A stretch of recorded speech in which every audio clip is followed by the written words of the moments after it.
rose from the ashes of the fire of the early 20th century. This is a community that rose up in community from the ashes of the wildfire that was the AIDS epidemic of the 80s and early 90s. And the Grove itself is a story of renewal and rejuvenation. Many of you know that this was a place that had been forgotten, neglected. It was a dumping point.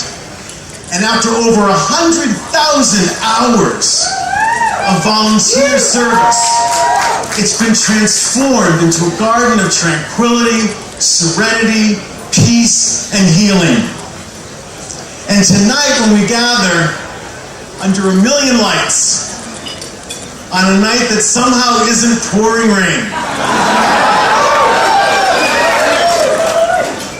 and as we look out at this beautiful crowd, I'm thinking maybe butterflies, not phoenix. Y'all looking beautiful.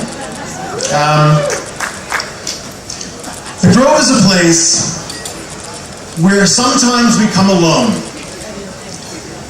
to reflect, to remember, to refresh our spirits. But it's also, and importantly, a place that we come to together. We grieve together at memorials. We celebrate together at weddings. Tomorrow, World AIDS Day, we'll solemnly remember those who passed as we recommit ourselves to the future. It's a place where we dance spectacularly to disco music with the butterfly wings a-flagging. And tonight, it's a night when we do all those things. Pat's going to enumerate some of Mike's incredible accomplishments and his incredible gifts to our community in this epidemic. But I would be remiss if I did not say a few words. And Mike's the first friend I made in San Francisco. And he's been one of my dearest friends for 30 years.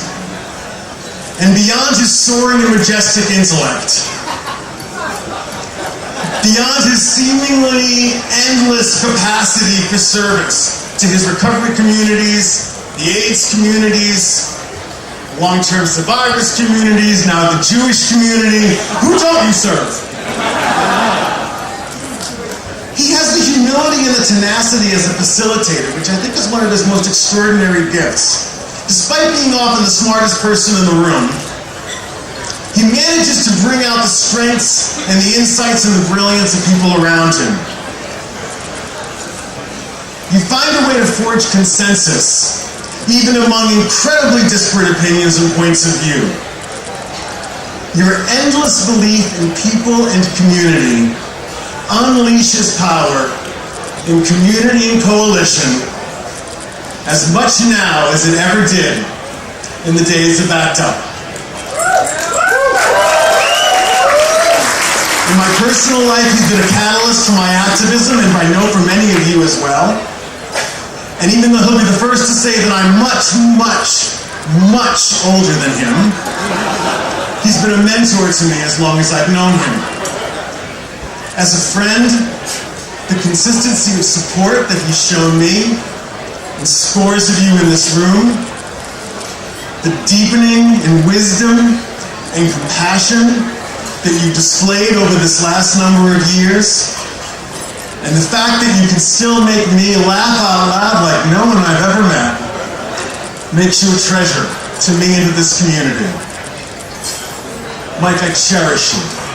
Congratulations on this honor that's so well deserved.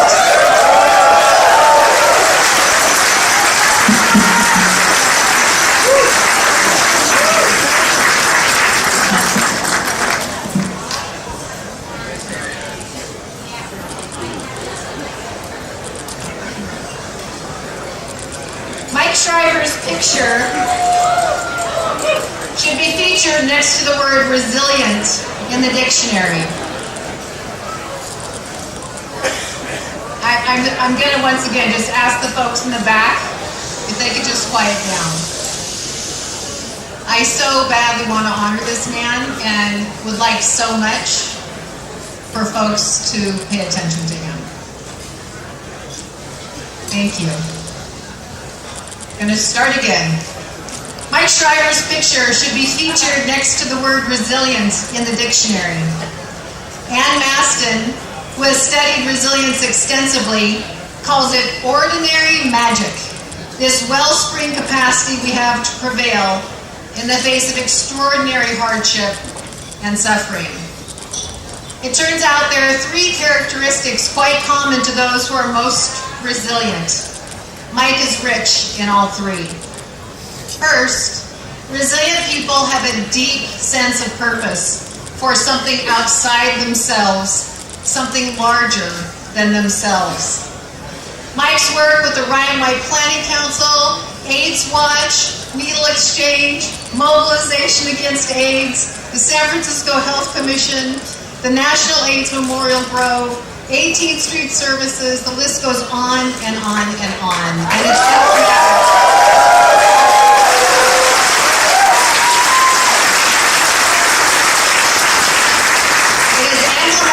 of this type of purpose. Mike Shriver lives on purpose. Next, resilient people have a profound sense of connection to others. Mike is a natural connector, a masterful web weaver. Locally, nationally, globally, he connects us to one another and to others, knowing together we can accomplish that which we could never accomplish alone. Finally, resilient people have a sense of agency, a belief they can make a difference in the face of the challenges before them. They do not give up. Mike Shriver does not give up. Purpose, connection, agency. This is the recipe for resilience. The keys to unlocking magic. Mike Shriver is a magical person. You need not take my word for it. You can see it for yourselves. Please direct your attention to the video monitors for a special tribute to this exceptional man.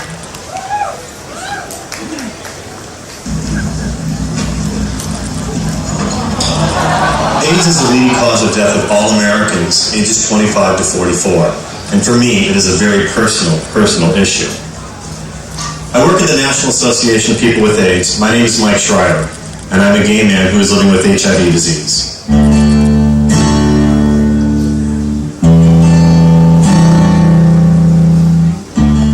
If I had to describe life in one word, it would be steadfast. Compassionate. Survivor. Pioneer. Fearless. Smart. Irreverent. Hilarious. Indomitable. And unsinkable.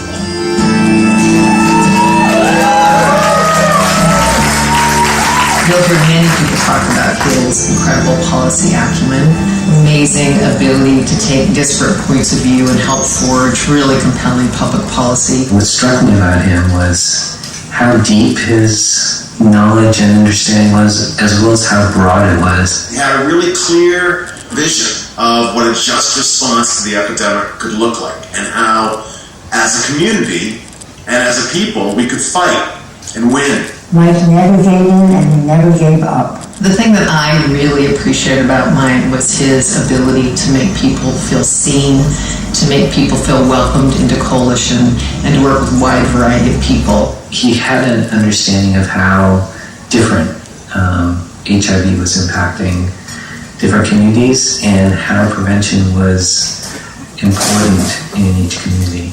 And I wanted to stand with him, and I wanted to be like him. I still do. Mike's had a huge impact on me personally. He has been my rock. Michael is someone I can trust. He embodies love. Mike has taught me that it's important to take service work and helping your community really seriously, but also equally as serious is the amount of fun that you should have doing it. This ability to see the joy in life and frankly to make us all laugh at times when things were very dark. I have so appreciated all of our discussions about not only public health, but art, music, and even dogs over the years. What do I love about Mikey?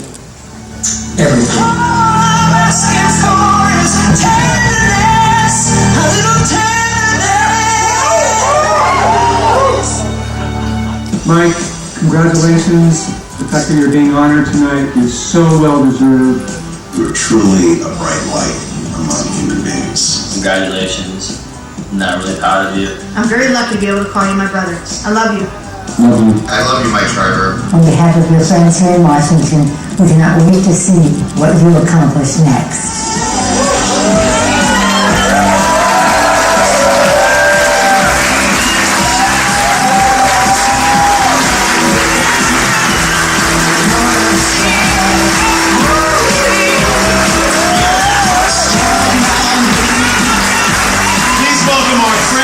Our hero, Michael D. Shriver.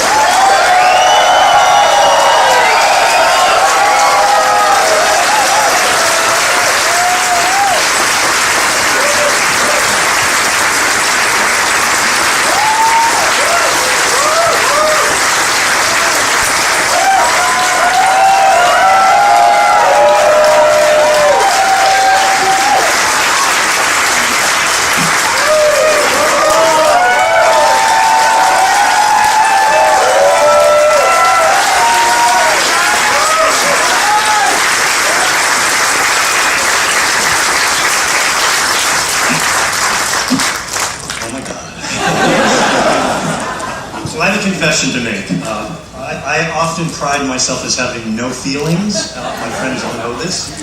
I am definitely having a feeling. I don't know what to do with it. I'm not comfortable with it. But I will say that if I could just stand here and cry for 5 minutes, I would hope that would express how much this means to me.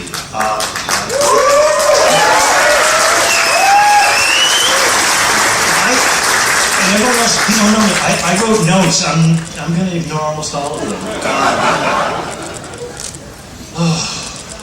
So, I think it's quite amazing that I got to grow up to throw a party for me to thank you all. No, and I actually mean that most sincerely, because when I look out in this room, you're the people that I fought with. You're the people that I love. You're the people that I've married, that have brought me into organizations that have seen me at my best and seen me at my worst. You're the people that helped me get sober. You're the people that helped me run agencies. You're the people that helped me when I fall down, literally and figuratively. You're everything. I hope you know that. I hope you get a chance to look around the room, and if the measure of an individual is this room, I feel like we've done something amazing, because you look amazing, and I'm not whelmed, I'm overwhelmed. I was going to quote Vito Russo because he's one of my heroes. I probably will, but I think a place for me to start is James Joyce. There's a line from Ulysses where Leopold Bloom realizes that in the midst of death we are in life, not the other way around.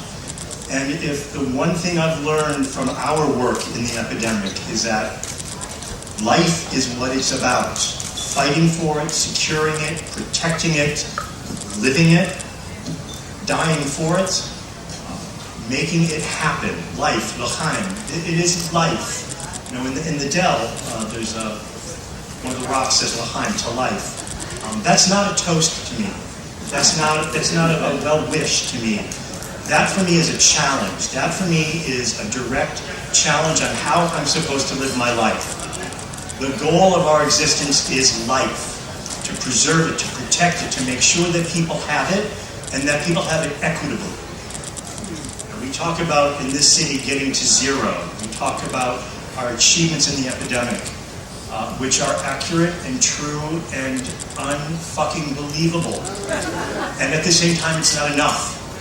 There is no getting to zero until everybody gets to zero.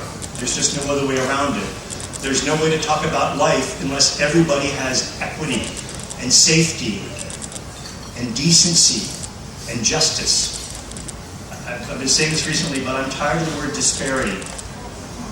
Disparity is how we name it and walk away from it. It's about justice. And I think that's...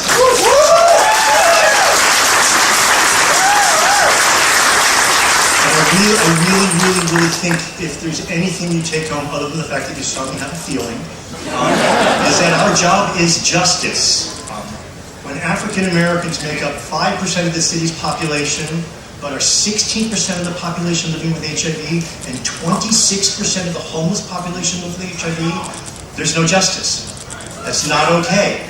That has to stop.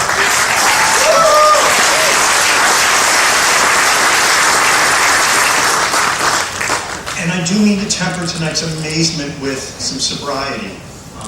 It's not enough that we celebrate. It's not enough that we acknowledge. It's enough that we move towards life. I mean, we're in the middle of a memorial, and I dare you to tell me what it is about this memorial that makes it different. Some people think it's the architecture, the landscape, or the 250,000 volunteer hours that have made this place what it is. I don't think that's it at all. I think the reason why we have the memorial is what makes us different, not how we have the memorial. There are three key words about this place that everyone knows. It's hope, it's healing, and it's remembrance. I think we've all been through enough trauma that we know what remembrance feels like. And I think we're all in the midst of healing. Some better, I'm better at it some days, worse at it most days, but I think we're all on the path of healing. I think, though, when we talk about justice and talk about equity and life, it's about hope. It's about how we situate ourselves in this planet, about people who need, people who are like us and who are not like us.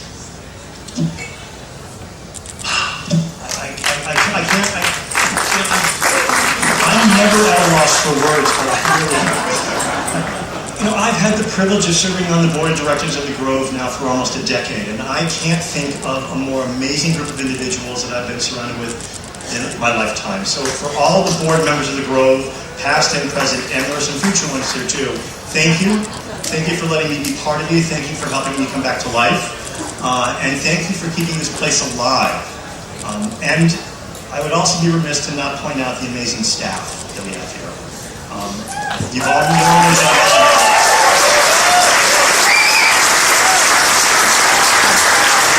John told me a few moments ago before I came on stage, he said, we've actually created something really great here together. And I think that's true. And I think that's true in large part due to John and Steve Sagasser. Where is Steve? Where are you, Stevie? Over there. And Matt Kennedy. I put one of my closest friends' names in there a couple of years ago. A friend of mine named Patrick Leach. When Patrick was dying, before he went into a coma, this is a true story, before he went into a coma, he looked at me and he said, just face it, Mike, you're just too mean to die. And then he went into a coma, seriously, right after that he went into a coma. And so imagine being the person to tell his mom what his last words were. But, in 32 years, I never imagined this is where I would be.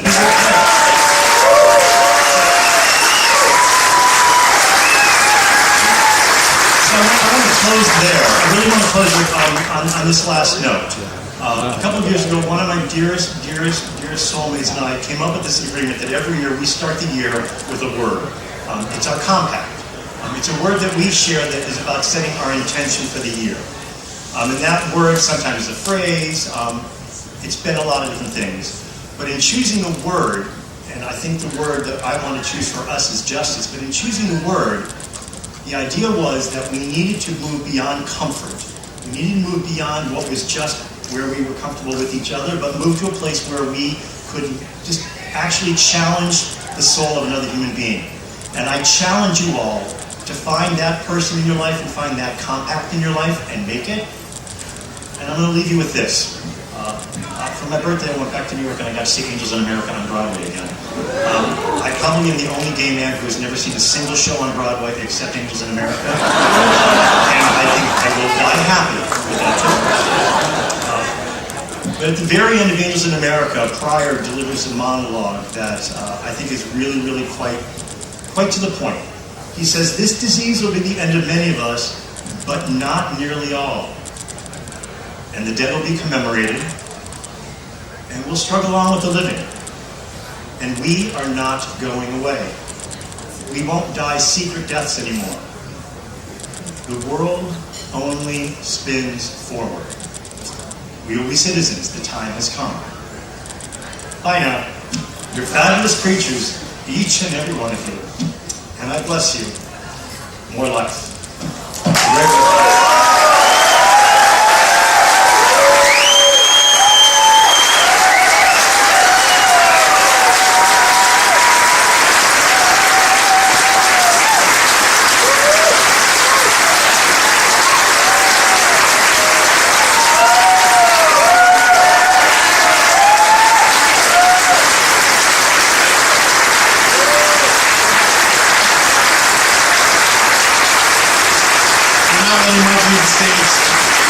Not letting money leave the stage just yet. I'd like to call up State Senator Scott Wiener and Supervisor Raphael Mandelman.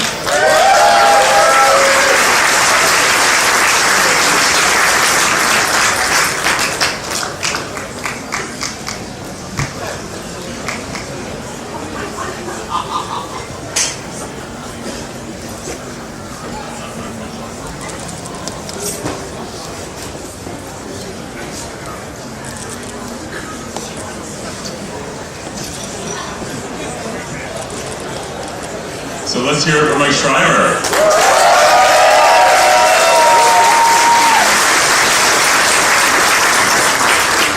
So I have the honor of being Mike's neighbor, right down the street from him. I get to see him all the time. And I also am an admirer. And to me, when I think of Mike, there are two things that I think of. First, I'm reminded that you can be one of the toughest, most tenacious, and most kick-ass activists in existence, and you can still be one of the kindest, most decent people around.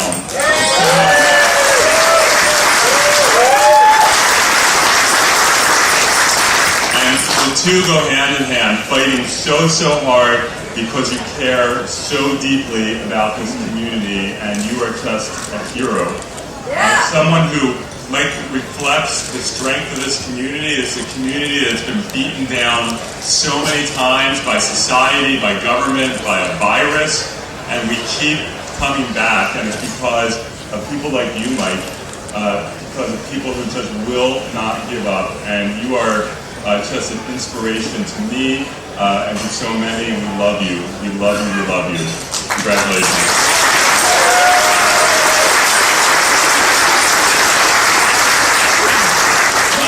Like Scott said, you are so adorable, and that video was so wonderful. I adore you, Mike Shriver. I am so glad that you are here, and I'm so glad that we are here, and I'm so grateful for everything you have done to make both of those things real. And so thank you, Mike Shriver. I'm not really here to tell you how much I adore you, although that was fun. I'm actually here to tell you that the city and county of San Francisco adores you. Senator Wiener is here to tell you that the state of California adores you.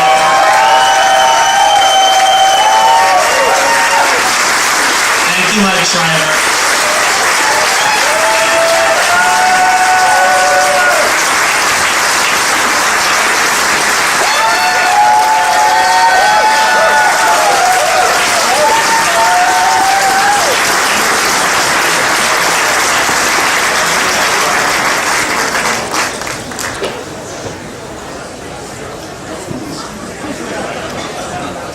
This is the first and last time you're ever going to see me in a fitted suit. So.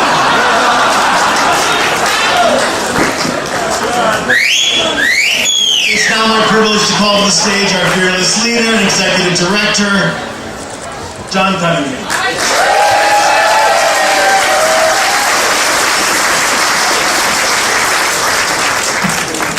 Wow, talk about the caboose, and talk about having to follow some real power. Mike, thank you for all that you've done. Serving with you and working with you over the last decade is one of the greatest and most deep blessings that I've had in my life. Although you may not be formally within the organization, we formed a great friendship, and I know that it will persevere. I'm going to wind this down really quickly, so I'm going to ask everyone to give me just the liberty of a few minutes. I have a few thank yous. I want to again thank Quest, Wells Fargo, Macy's, Gilead, and Chevron for their generosity. I also want to thank the Board of Directors for their unwavering passion and commitment to the work that we do. I want to thank my staff, Steve, Matt, Deb, and Ray. Every day, you inspire me with your commitment and dedication that you put into this. I also want to thank Jennifer Bing and Sarah Shriver from Bing Consulting, who have made all of this possible tonight.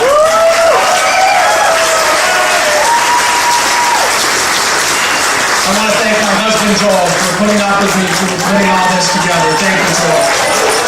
And I want to also thank all of the dedicated volunteers that for the last week have worked tirelessly to help put this together and who are serving you tonight and you're here out of the kindness and generosity of their heart. Thank you, volunteers.